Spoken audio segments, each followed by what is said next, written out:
Thank you. Just to understand also a little bit my audience. And then Christian already introduced me, right? I'm Adam. I'm the CTO of Westwing. Been with the company since long time ago. Sitting here in the Munich headquarters. Actually, as she said, it's quite snowy here. And I brought you today a presentation that I typically give to our engineers here at Westwing. That's why it has all the Westwing branding around it. But I kind of rebranded a bit for you guys today, although didn't change much the slides. And what is this presentation is about? It's a mix of basically what my expectation is from our engineers and how I see how they could do their job even better. And it's a little bit a mix also of my experience of the previous 20 years. Since 2004, I'm in this industry and what I experienced in different companies, like what it is that companies are really looking for in engineering. And we're gonna basically break it down into three areas: a good developer basics. Very quickly, we will fly through that, and then we're gonna talk about what I would call a behavior of great engineers, and then the knowledge domain of great engineers. So let's get started. So the basics, this is a slide that is like have a bunch of word cloud of all the stuff that developers typically deal with, right? Test-driven development, patterns, anti-patterns, object-oriented programming, and so on. And on the top right, you can actually see an actual screenshot of our tech radar. I don't know if you guys have a tech radar at Tchibo that some companies do that to kind of highlight which languages, frameworks they are working, testing, or phasing out. And for me, the good developer basics is that a good developer knows a lot of this, right? So either in school or from work, learned a lot of this, knows different languages and different frameworks. But that's not actually what my presentation is about today. That you can learn in school from books and so on. And that's where engineers and developers are also typically strong at, because that's kind of comes with their skills. They want to build stuff. But how to become from good to great. So that's what I want to walk you through on a couple of points that are fairly easy to remember. So the number one is this behavioral aspect, which I would call like guided by company needs. All right. So what does it mean that a good engineer, a great engineer is guided by company needs? Here I also use an acronym BDD. Anyone would dare to guess what is BDD for? Feel free to shout in. Also unmute yourself, the remotes, and shout in. Stable developer. What developer? Badass stable developer. Badass developer. No, it's something driven development, but what driven development? Business driven? Business driven development. Yes, someone got a kudos point. So that's what we also call, or I used to say, business driven development, right? So in almost all companies in the world, or all for-profit companies in the world, a software engineer will work to advance that company, right? To typically create more revenue for that company or save costs and so on, right? And that's what probably also you guys do at Tchibo. So that's why we are existing. That's why you are existing at a company, to help that company on its mission. And then the great engineers provide solutions for the business problems that the business is actually having, and not always necessarily in code. So sometimes they delete code, or sometimes they simplify some architecture by deleting a whole application or something like that. You know? So that's very important. It's not always writing code, and that's the natural strength of many developers, writing code. But that's easy, much harder to solve business problems, and often with a minimal amount of code or by not writing code at all. Furthermore, great engineers also listen carefully and understand the business problems first, right? And that's also often it breaks down when a business folks or the PMs or whoever business analysts bring a problem and they say that, hey, on this tool, implement this and that. And then so often developers just say, okay, and they do it. And often you just need to understand why the business wants that. And sometimes you can have a much better solution for them when you understand what they want and not just execute what they say they want. Generally, great engineers recognize how their contribution drives forward the company's mission, right? And then I think it's also important that they feel responsible to take time for refactoring, testing, and defending that time, right? Because that's something that no one else in the company will ask, right? The PM or a business developer will not come to the engineer and say, hey, could you please plan next week a little bit of refactoring so that we have a more stable code? No, everyone in the business is always wants to go, move fast, break things fast, and going to the next feature. Therefore, it's the engineer and engineering lead's responsibility to defend the time that is needed actually for refactoring and testing. And last but not least on this slide, so arguing for business values should drive the discussion and not the latest hype. And what do I mean by that? I have a next slide on that. And actually a couple of examples. So throughout this presentation, I will use like red, highlighted red, like bad examples, and green is better examples. So like not great engineers might say like, okay, I will just change whatever framework to whatever, right? Either be that a programming framework or a testing framework and so on, without really understanding the consequences of this, right? And then a better discussion to say, hey, I am changing Task Runner X to cut down development time to half. And here is how to use X and the new thing. So teach also others. And here is how much it will cost to migrate to the new thing, right? So all this thing a great engineer have in mind is not just changing something to something and rolling out something new because it's shiny and fancy. But what is the hidden cost of that? The hidden cost of migrating all the existing stuff and teaching all the people to use the new stuff, right? And that is where you can also recognize who has that in mind and who doesn't, right? And strictly speaking, sorry to use the term, every idiot can bring up a new tool. That's not the hard thing. The hard thing is to migrate some existing use cases and make sure that people know how to use a new tool. And I have another slide on this. Actually, I did first this presentation in 2017 and hardly updated it since then. Back then in 2017, this is how it looked like. I think this was from Stack Overflow question of the month on different JavaScript topics. And you could see through the years how different frameworks were more popular, right? And there was first Backbone, and there was Ember.js, and there was Meteor. And then now in 2018, 2022, we would find a lot of other things, right? React.js, Next.js, whatever. And chasing the latest hype, right? Whatever in those years are the most popular, and the developer would come to the company and say, hey, let's rewrite everything to Backbone. Then 2 years later would say, yeah, let's rewrite everything to Ember.js. Those should not be the discussions in the company. The discussion should be like, what is the value of that? And chasing always the latest hype might create immense opportunity loss.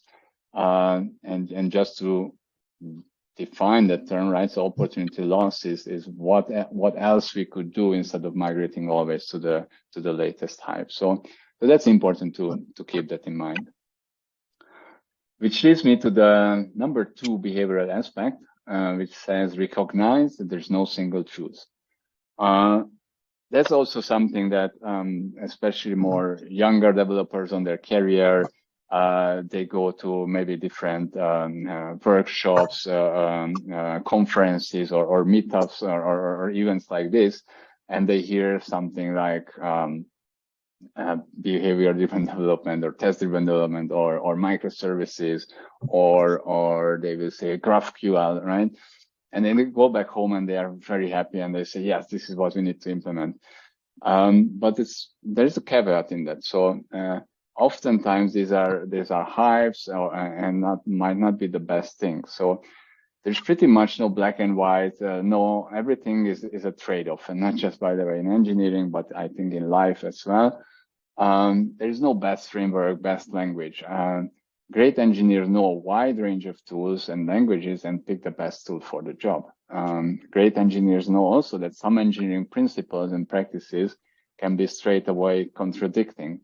One example, I will not do now this question line, but try the don't repeat yourself principle straight away contradicts the microservices principle, which wants to repeat a lot of things in the different services to detach them. Security straight away is contradicting agility, right? You cannot be agile and move fast if you want like a super good security on your software system. So a lot of these principles, depending on who speaker you listen to, 2 days later you might listen to another speaker who might contradict the first speaker. And it's important to not always jump on the latest speaker that you hear, but to kind of do that mental thought to recognize that, okay, so there is no single truth. We need to kind of mix and match all those different aspects and pick the best things for a given task. Now a couple of examples here also. First example again, like the developer heard that microservices are the best, so goes back and next day the company says, okay, let's rewrite everything to microservices because it's way cooler, right? And then being cool is not a good rationale for anything. So it has to be driven by some more business discussions. Or another thing where often happens, like Facebook, Google, Netflix, whoever you name it, uses XYZ, must use it too, right? They are not stupid. So if they use it, it can only be good. But not. In their context, it might make sense that whatever they use, but it might not make sense in the context of your company. A couple of good examples also here. So back in the days when I wrote this, like Docker was, and I think up to still this day, the Docker book says that you have to run 1 container per service, but often it might just not make sense to you. So don't necessarily follow the book just because it said so. And then there is a language example of PHP versus Go. If you know both languages and their pros and cons, you can pick what's the best. And this is the third example as well. I will not go into the detail on that one. Number 3, and one of my favorite ones, and I have more slides on this one, is empathy. And to even define what is empathy, let's just walk through it, is the ability to step imaginatively into the shoes of someone else, aiming to understand their feelings and perspectives and use that understanding to guide our actions.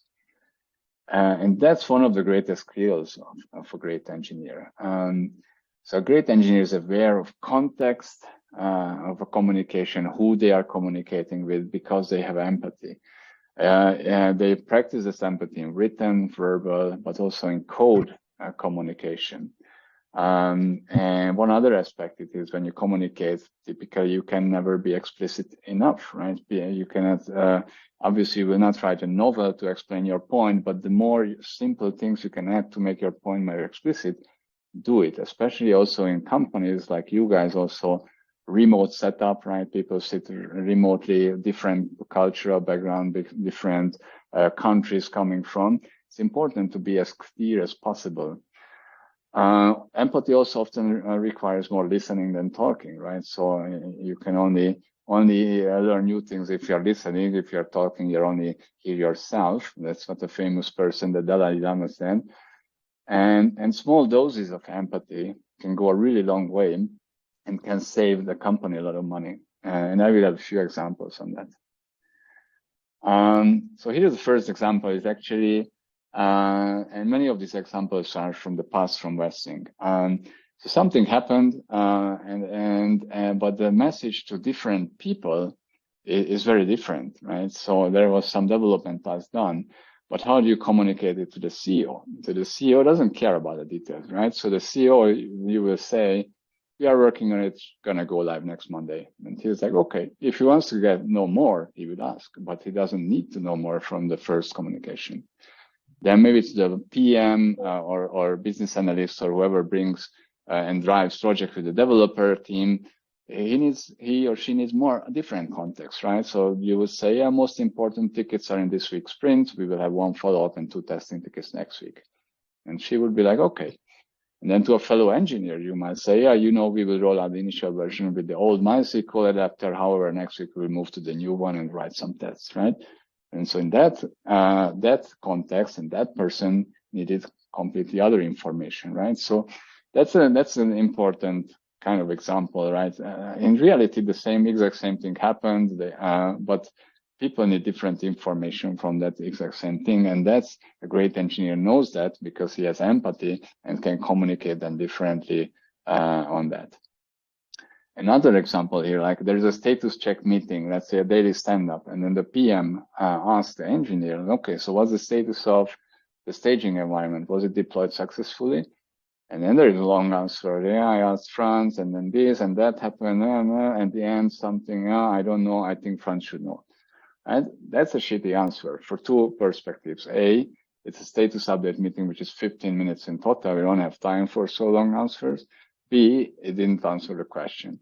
If you see, it was a yes/no question. Was that deployed successfully? So the only valid answers are yes, no, or I don't know. Let me find out. Right? Anything else, we don't need to know. If we are interested, we will do a second question. And why is this important? I don't know how many of you know this chart. It's fairly old. When I was a starting programmer, probably back in the days, they were showing this. And that's still nevertheless timeless, right? So basically, there is always in software development a project that either a customer or PM or a business person explains, and then the engineers trying to develop it, and then you can see all the different phases, how different people explain how the project was documented, right? On the bottom left, how the customer was built, and the bottom middle, what the customer really needed, right? And that's very important. What she really needed and how she explained it in the top left was already very different. And that is why it's also very important that a great engineer listens and tries to understand what the customer actually needs, not what she explains. Right? So that's why it's important, because through this communication cycle, many people involved in the software development, they all have their own universe, their own vocabulary of things, and their explanation and understanding of IT systems. But to avoid the least possible difference between what they actually need and what is actually developed, a great deal of empathy is needed, actually. Then empathy in code, right? So it's not just written communication and verbal communication, but code communication also requires a lot of empathy, and many developers forget that. And on the bottom left, you can see an example. It's from Zen framework itself. I don't know if you guys use PHP. So Zen framework is an old PHP framework. We still use it at Westwing. And this is an example where there is a comment on what this function is doing and trying to also explain the types and the arguments of the function. And you can clearly see actually that the authors, the writers of Zen framework, were already doing a copy-paste mistake. So they copied the function description from another function without updating it. So the description is wrong, the parameters is wrong. So at the end, they would have made more service if they just don't copy the comments at all. So that's a complete waste of time of someone else later, even years later, trying to use this function in the code editor, pops up the help, brings in all this bullshit, or maybe it even will throw an error because even the number of params, not the number of params matches, but so that's just a waste of time of a lot of other people, instead of putting in a few seconds of time, updating it and correcting it and saying what this function actually does, right? So copy pasting and not updating comments is a really lack of empathy thing. Another thing I often see, like copy pasting from Stack Overflow, right? Someone finds the real solution, great, copy paste there. It's completely ununderstandable. Like do the favor of the next person who reads this code, or yourself when you read this code years from now, and put the link to the Stack Overflow at least where you copy this, which has a bit more context and explaining if it's a more complex piece of code. Or number 3, sacrificing readability for conciseness, right? And that's an example on the right side. Like for sure, it's a very, very concise way to return a value from a function, but is this a most understandable way? Probably not. So it's better for everyone who future reads this to make it a bit more understandable. Now, empathy in options and parameters. Again, as an actual example from Westwing, when one developer was with a shiny eyes told me once, like, you know what, we don't need these optional params here in this function, but I added that just in case someone will want to do this and this in the future. And that's not good. You shouldn't be happy about that. That's also known as a Yagni principle. You ain't gonna need it. And why is that bad? Because every time someone reads that piece of code or tries to change it, refactor it, or test it, we have a lot of extra work trying to understand, are those parameters actually used or not, and how are they tested? How do they correlate with each other? How do they affect the function? So absolutely bad. If you don't gonna need it, don't add more parameters. Be that empathetic guy who knows that years later someone will read this and will not understand if those other parameters are used or not. Okay, next empathy topic is interfaces and parameters, right? So similar to, let's say, functions, but interfaces. This is an example not from West Wing. This is an example from NASA. In 1998, there was a mission to send a Mars Climate Orbiter, which was a 638 kilogram robotic space probe. It was supposed to go into orbit around Mars. And I don't know how long it took the flight until Mars. During the flight, they already realized that something was fishy. So they had to change the trajectory remotely. But even then, it became too close to Mars and eventually crashed and burned into the atmosphere or into the surface, whatever.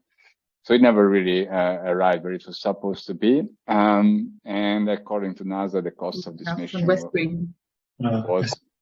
was around $327 million at that time. And then obviously, great engineers do postmortems. So they did a postmortem on this, what was happening. And eventually it turned out that the biggest part of the mistake, or the main part of the mistake, was that they had two engineering teams. One was sitting in, I believe, in the UK, the other one in the US. And they didn't really use the same metric system. So when they brought one component, the other one brought another component of this satellite system, but they forgot to align on what metrics they are actually communicating with. And I looked up the source code. No, I actually didn't. I just faked the source code of this now in, I believe, Node.js. And this is basically an interface or a function call. And all it would have taken, or maybe would have avoided this catastrophic failure, if describing a parameter, you just don't put like the description, but also the measure, the unit, right? So in pound seconds, this probably takes a fraction of a second to write it into the comment. Maybe the other engineer on the other side of the ocean wouldn't have figured out, but at least would have had a chance. And by sparing that few seconds, it was a 300 whatever million euros or dollars mistake. So don't be that guy. Good. Then moving away from empathy, accept change. That's number 4. Great engineers know that the company changes, the teams are changing, the outside world, the economic environment are changing. And that's just a fact of life. So do accept it and expect also a change, but don't architect for it, right? So remember when you architect for it, like having optional parameters in a function, that's not good. But do remember that it will happen and you will have to be ready to change. And there's some other aspects of it, like don't stop waiting for perfection and do not architect code for eternity. I see sometimes developers, engineers are trying to make the perfect code. And I even once talked with someone here at West Wing, doesn't work here anymore, not because of this, but he said the mission of his team was to create code that's gonna work in the next 20 years or something like that. And I said, no, that's wrong. How do you know if the company will even exist in 20 years? How do you know if this tool that you are doing will still be useful in 20 years? That's not your mission. Your mission is to solve business problems, as we saw in the very first slide, that the business problems that we have right now. Of course, do it with a decent quality and a good time, but don't architect for eternity. No one knows what's going to happen in 20 years. Even the programming language you're programming in right now might not exist in 20 years. So that's important to keep in mind. And And if you don't accept change or you don't adapt to change, you might end up like one of these companies who couldn't really adapt to change, right? So don't be that company. And Darwin had a great saying on this as well. It says, not the strongest of the species that survives, nor the most intelligent, it's the one that is most adaptable to change. And that's what we are looking for. Number 5, teach and learn. So great engineers, of course, constantly learn new things. Remember, the world is changing, right? Our industry is one of the industries which is changing lightning fast. So actually, we have a lifetime of learning ahead of us. And once they learn something, they also spread it. Otherwise, it's pretty useless if you are the only one in the room who knows something. You have to spread the knowledge, let other ones know, let other ones also be excited about it. Then you can really enhance that new knowledge. Great engineers often jack of all trades and master of one, or sometimes it's also called like a T-shape, right? Having a T, the top of the T, understanding of many different things, but then very deep on some specific area. Great engineers also are not afraid to admit non-knowledge. No one knows everything, right? There's no single person who knows everything. It's much better to ask. It's not shameful to ask. There are no stupid questions, only stupid assumptions. So always ask when something is not clear. And that leads us a little bit of recap of this first section. And then you will kind of also realize why is the title of my presentation about how to become from good developer to great engineer. Because if you read up all the starting letters of these first five things I was talking to you about, that's an easy way also to remember, right? So G, guided by company needs, recognize that there's no single truth. Pretty much everything is a trade-off. Empathy, or exercise empathy. Accept change, because the world is changing, company is changing constantly. And teach and learn, teach others and learn constantly. So that's the first part. That's what differentiates, I believe, a good developer from a great engineer.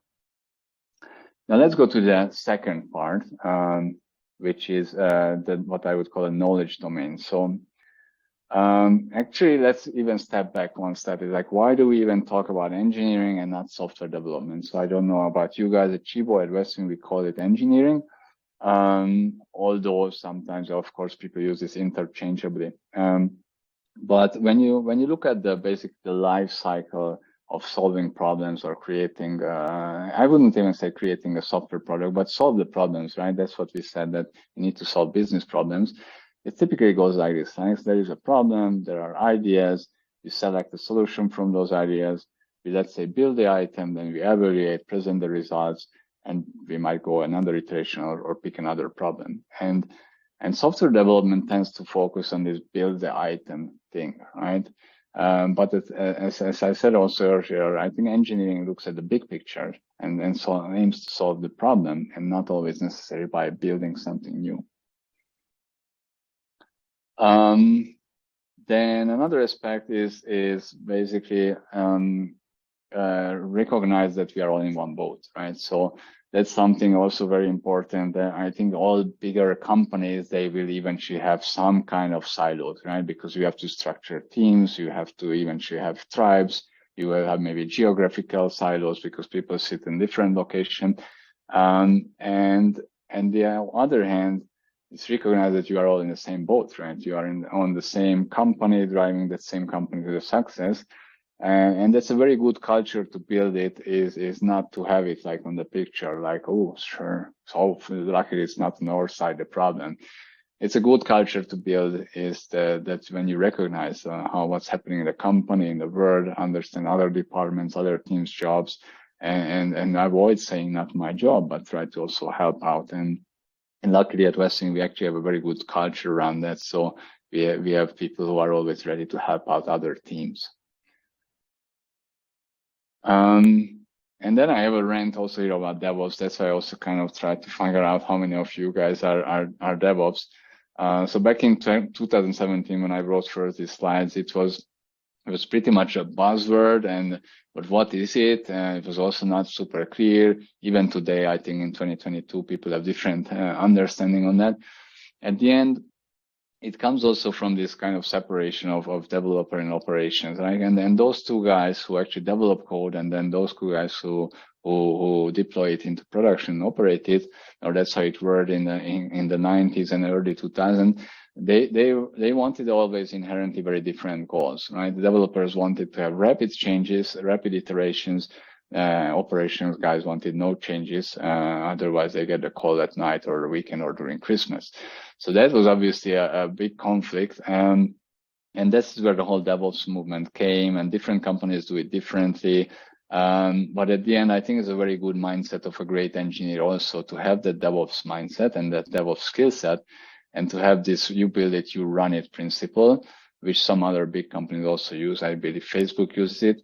So the closer the engineer knows how the development piece or the software runs in production, the closer it can relate to it and improve that. And similarly, by the way, to security. So that's why I also asked how many of you. Then there were all kinds of movements about DevOps and so on. But at the end, the same thing, the more an engineer knows about security and not have to ask a third person like, hey, tell me about security. How can I secure my application or web application or whatever? The better software he can build, and so on. And then the same thing in QA, right? So, before even going to QA, why it is also important, by the way, to have this skill set of DevOps and DevOps security and engineers. There's exactly also this little kind of survey we did in the beginning of this meeting, right? In any company, you will always have a lot of software engineers. You will have much less DevOps, and you will have much less security people. So there is no way that the security guys can catch up with all the software code that the software engineers are cranking out and deploying in production. So that's not a scalable model. That's why the engineers have to inherently learn all the requirements and all the skills, how to secure their applications. And then quality, again, is the last component here. And that's very different in very different companies. So some companies have specific QA people, some companies don't have. Here at Westing, for example, we have a mix. In some teams, we do have a specific explicit QA people. Sometimes they are shared between the teams, and some teams don't have it all. It's just assumed in the job of the engineers, right? And that's again a little bit of depends on what the company chooses flavor, but at the end, who's responsible is quality again, right? It's not a good way to work typically when engineers just write whatever and then they throw it across the fence to the QA guys to please test it, right? And we believe it's part of the engineer's job to write automated tests and prove that their software is actually working. And then someone might ask, like, okay, like, why be all that? So, okay, now I have to be an engineer, a developer, an ops guy, security, QA. Do I have to also do PM? Do I have to do recruiting as well? And yes, be a Superman or Superwoman, right? That's what makes you great. That's what makes you better than the average Joe. And also just to show one more slide on this, like, that's where the magic happens, right? The magic will never happen in your comfort zone. If you learn once how to use, let's say, PHP MySQL, and you use it in the next 20 years of your life, yes, you can do that because there are pretty solid technologies that are still very valid today. But that's not where the magic happens. The more things you can know, the more aspects of the software engineering and the software cycle, you know, the better engineer you will be. And I think actually that's the last slide. Just to recap again. So we approached basically great engineering from two perspectives. One is more the behavior, how to behave. Those were the great principles.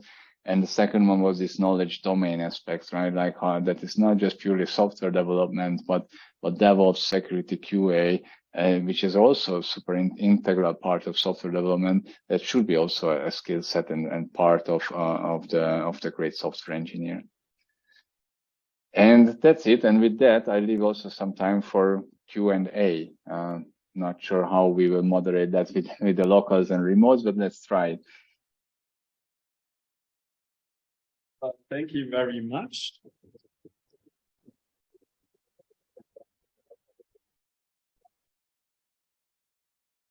some great principles, and I think like always good to have them in mind. So now Q&A part, I've offered to moderate it from my side here. So does anyone here in the audience have a question? Hannes in the back. Adam, what is your favorite programming language? So the question was, Adam, what is your favorite programming language? Thank you. Not related to the presentation, but happy to answer. Good question. At the end, I grew up as an engineer, learning and doing a lot of PHP, so that's still close to my heart. But I also grown to like a lot JavaScript, Node.js things. So these two probably, PHP and JavaScript. More questions in the audience, otherwise I would have one, Adam. My question would be, how do you ensure at Westwing that those principles that you showed us today don't erode over time? That's a good question. At the end, I think two, three ways, right? I think one of that is actually I do repeat this presentation every now and then to people. So that's kind of my way to enforce it. The other thing is that we have the engineering managers and technical leads. Some of them are also here with us for a long time, and I always call them, they are the ones who carry the torch. They are the ones who carry the culture. So they are the ones who knows these principles also, and then they can spread it and see that. And one example is this we are in the same boat thing. That is a very, very well done at Westwing, because as said, we are always helping out each other. So that's part of the culture, but the culture is lived basically by people, by the team leads correcting behavior when they see that someone is not adhering to that. So I think they have a big role in that. And from my side, all I can do is to have this presentation every now and then. So I think that's about the talking part, and about the more systematic way to let's say making sure that is happening. I think, let's say, when we talk about automated tests, of course, there are certain expectations in the teams. We have KPIs on that. So we have actual numbers measuring a couple of aspects of this. And there are things that are not measurable, let's say, empathy. That's we always try to do feedback. So whenever, I'll give you an example, like whenever I ask a yes/no question from someone and then I get this long answer, I straight away give feedback, say, hey, no, I was expecting a yes or no. And then probably that's what also then builds that culture and keeps that culture. So living by example, basically. Is that what you're saying? Yes, yes. I think there were also some questions in the chat, Erik, I'm not sure. I think I saw Carsten posting one during the presentation. Just more buzzwords. What about DevSecOps and DevOps? I don't even know the difference between them. I don't know if you know.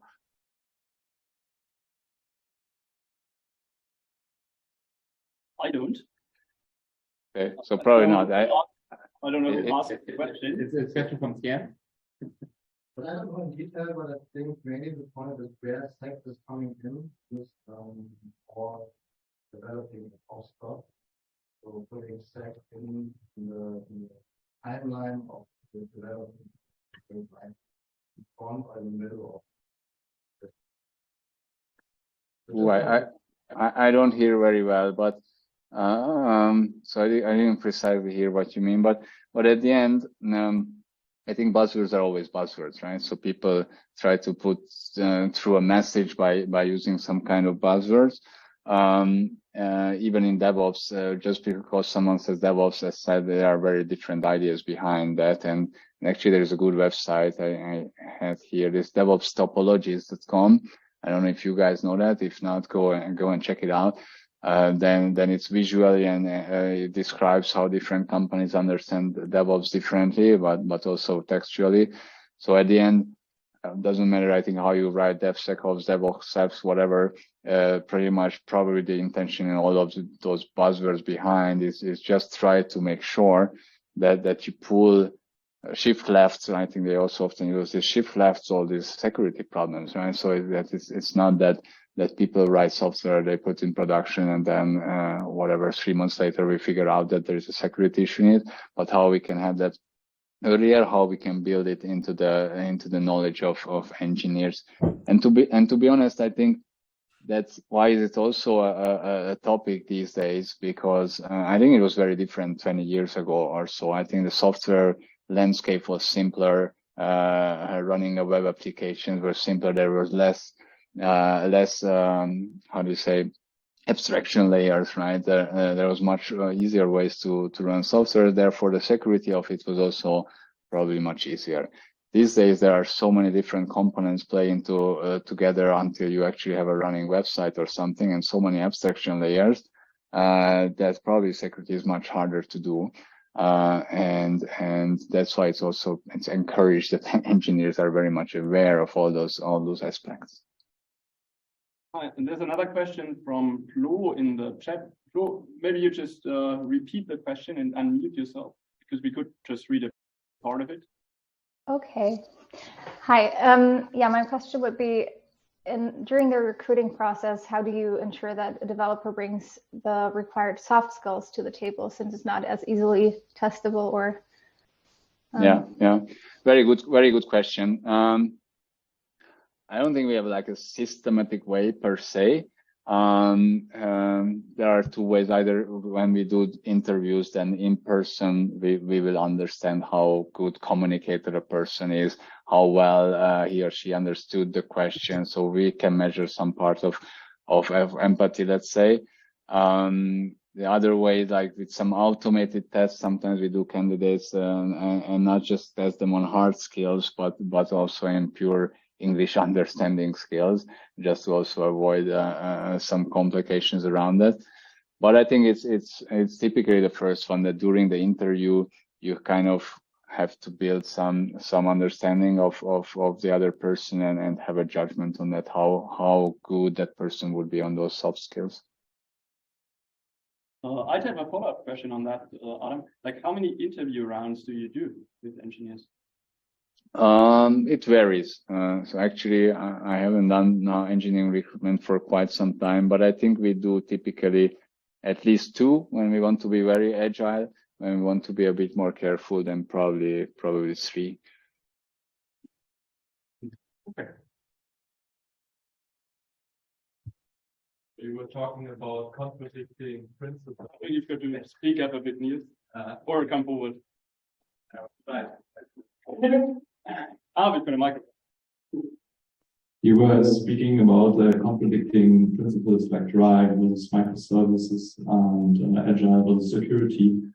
I was wondering, like, how do you efficiently moderate discourses between tech lead or architects, whatever role you choose, to kind of have a consensus about which direction to move? And because sometimes I feel teams have different perspectives on situations and come naturally to different ideas. And how do you kind of bring these people to the table to discuss all their perspectives and effectively moderate decisions also on these topics?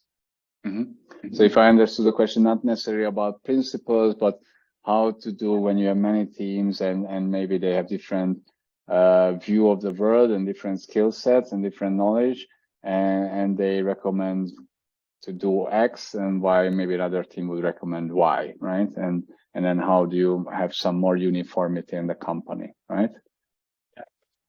Yeah, that's a good question. And I think that's also something that companies solve differently.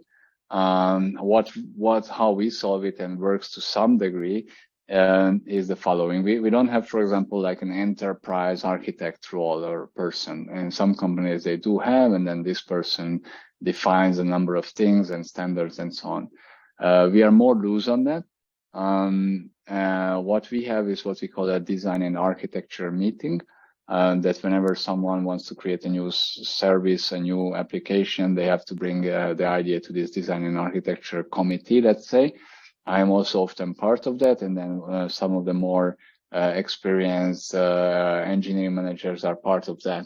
And then they can basically kind of challenge the decisions, like why are you using this database technology? Why are you using serverless versus Kubernetes or whatever? And then basically through this challenge, we can shape also to move more in a uniform direction.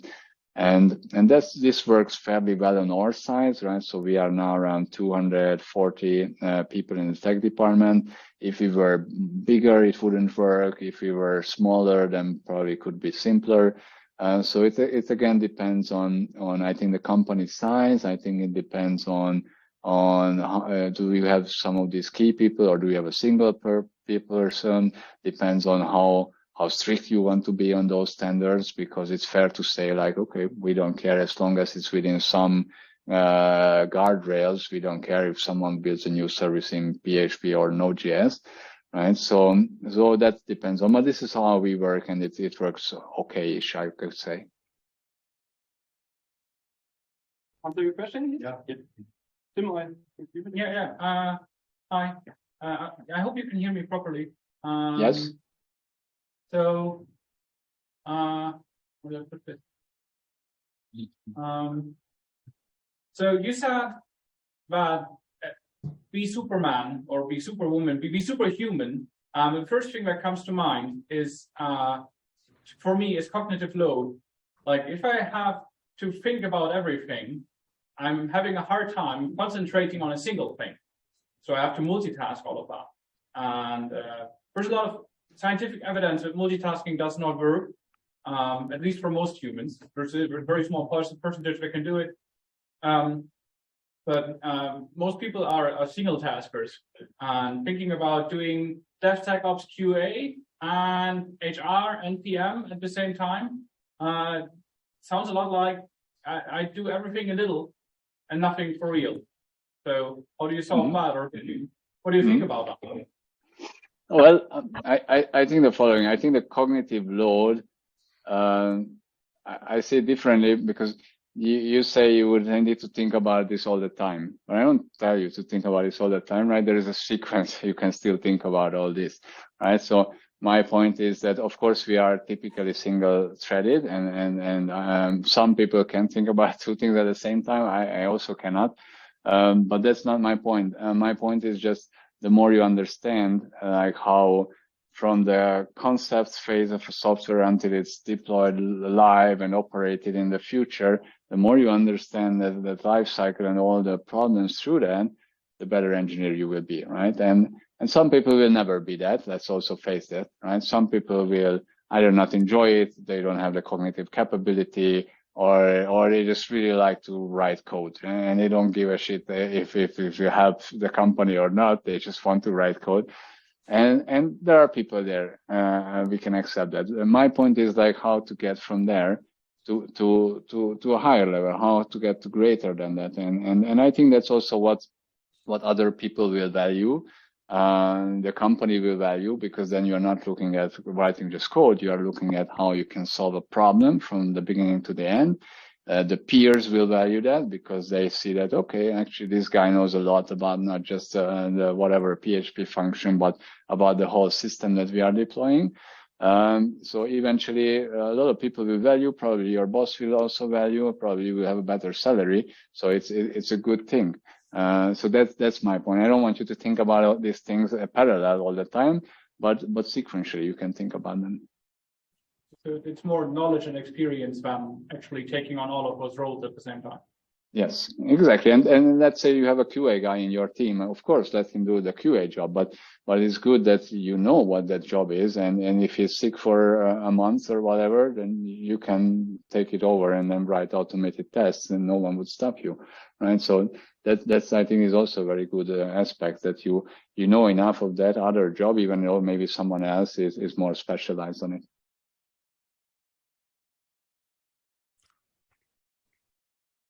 More questions in the audience? I have another question regarding the T from grade, which is about teaching. And I think it's a really important thing that we share knowledge between teams and within the teams. And in my experience, it's, teams find creative ways how to share knowledge within a team. but it's much harder to share it across team borders. And we're trying this by doing, for example, communities of practices or guilds to meet up regularly and discuss topics. What are your experiences here? So how do you solve this? How do you encourage your engineers to share more between teams? Yeah, good question. I think within the tech, so within this 240 people, we have relative low boundaries despite they are working in tribes and teams. We have relative good knowledge spreading. So we have what we call brown bag, I think we call it brown bag sessions, when someone just can come up and have like a 15 minutes quick presentation of something. We also have more in-depth demo sessions, insight sessions, and so on. So I think that works relatively well, and we give also people free hand. Okay, you want to talk about this to the others, please do. Sometimes then I think that's basically a bottom up. Sometimes from the top down, we say, you know what, no one really understands this new QA framework, so why don't you do a session for that for the tech team? And then they just send an invite, and whoever signs up. That solves basically the problem of how we make sure that it happens. It doesn't solve the problem if someone really doesn't want to learn or understand it, then they will not sign up and not join this meeting, right? So that's something that is harder to solve. That's basically could be probably solved by the personal development plan of those people, by feedback and so on. But again, there will be always people who are not interested in other people's job, and they're only like heads down doing their job and go home. And probably also you cannot really force them because you can tell them, yes, you must participate in this training, but will that be useful? No, he will just sit there like a sack of potato. So that's another thing. But luckily we have plenty of people who are not in that. So if there's an interest on topic, people sign up. So that's within tech. Then how you want to improve, let's say, with other departments, and maybe that's more what you ask. That's at the end, the techniques are the same, I think, but maybe it's a bit more advertisement of the topic. And what you said also, like communities of practice or guilds, that's what we have. So we have basically within tech, we have a lot of guilds, let's say front-end developers, we have QA, we have tech leads and so on. And then we have a guild, for example, with data architects, which is like a data guild, which has data architects, data analysts from other departments. And then they do meet regularly, I think every 2 weeks or so, and then they discuss about the data structures and how we use our data warehouse. So that works well. And obviously you need a more tech-affine department in this case, like a more those data analysts. With other departments, let's say with a marketing department, we don't have that kind of touch points where it would require a guild. But I think it's more within tech is the number one problem that we have to solve. And for us, this kind of things work, basically the guild setups and this kind of insight sessions that we are doing within tech. We have 5 more minutes. Oh, sorry, do you have a follow-up question? No, just thanks. Great. 5 more minutes. I saw one question, I think over there. Yeah. Microphone being delivered. Okay. Very well. So related to the empathy, I'm wondering, probably also doing some kind of like remote work setup. I'm just assuming that now. Do we have like some like set of technologies which work really well to ensure that empathy can grow in the setup? Because in my experience, that's like a big hurdle actually. I didn't get it. So you said something about the remote setup and then about the technologies related to the remote setup? The empathy. How, like, what tools do you use to actually promote empathy between your developers? Okay. So, about the empathy part. I think what I said earlier, right? Like how we enforce it is just basically giving feedback. apart from that, what else can I say on this topic? We use a lot of Slack, right? I was going to rephrase the question shortly because I think you couldn't understand it like audibly. The question was, how do you make it possible in a remote work setup that this kind of empathy is created? Yeah, between people. Got it. At the end, it's a good question. So some of the things I was about to say that basically where people are communicating, right, is either on video calls like this or on Slack. Let's say when we are talking about tech, and then that's the synchronous or maybe asynchronous, and then there is some emails, and then there is code, right? And the code we talked about. Now about emails and Slack and video. Apart from having these guidelines and let's say we carry the culture and live the culture, we have a communication guideline also that we put in Confluence. By the way, Confluence is one more place where people communicate. And these communication guidelines will say a few things like, hey, if possible, please do turn on your video, right? So, because for some people it might be not straightforward, but that's already like 1+, because yes, you can read the facial expression of the other one. By the way, let me stop the screen sharing so you can see my face maybe bigger. So you turn on the video. Then in Slack we also have a couple of communication guidelines about how to ask questions, how to tag people. I don't remember the exact details.